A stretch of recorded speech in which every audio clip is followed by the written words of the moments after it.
बिस्मिल्लाहिर्रहमानिर्रहीम د میډیا د ملګرو زه مشکور یم چې هغې هر ټیم په هر سخته کې زموږ سره سایډ بای سایډ ولاړي او زموږ مرستې لپاره ټیم کې راغلي دي. اوس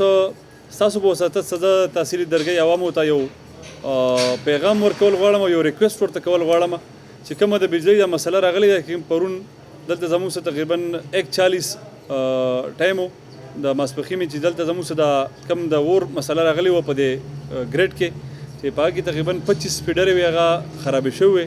چې ټول څونه تحصیلي درګۍ ته د هغې نه بجلي ده. اوس پکې انشاءالله د نن شپې پورې به تقریبا نیمه چې کوم فیډرې دي انشاءالله هغه به ریپیر شي. ما د بجلۍ چې کوم دلته د ملکن 2 آري صاحب سم په رابطه کې او د ګریډ د انچارج صاحب سم زه په رابطه کې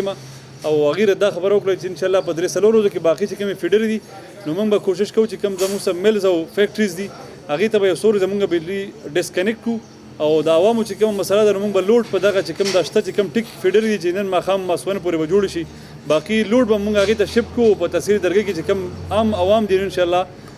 امید لرم چې په 2 ورځو کې به د هغې ټوله بجلي برابر شي. باقي چې کوم فیډرې خرابې دي د فیکټریانو میلونو والا نو هغې وایي چې تقریبا 10 ورځې په هغې کې ټایم لګي خو انشاءالله چې څونه عام عوام دی عام ولس دی نو هغې ته زه دا خوشخبري ورکول غواړم چې څه نیمه بجلي به انشاءالله د نن شپې پورې ټیک شي او باقي به یو 2 ورځې ټایم موږ نور راکوو انشاءالله. نو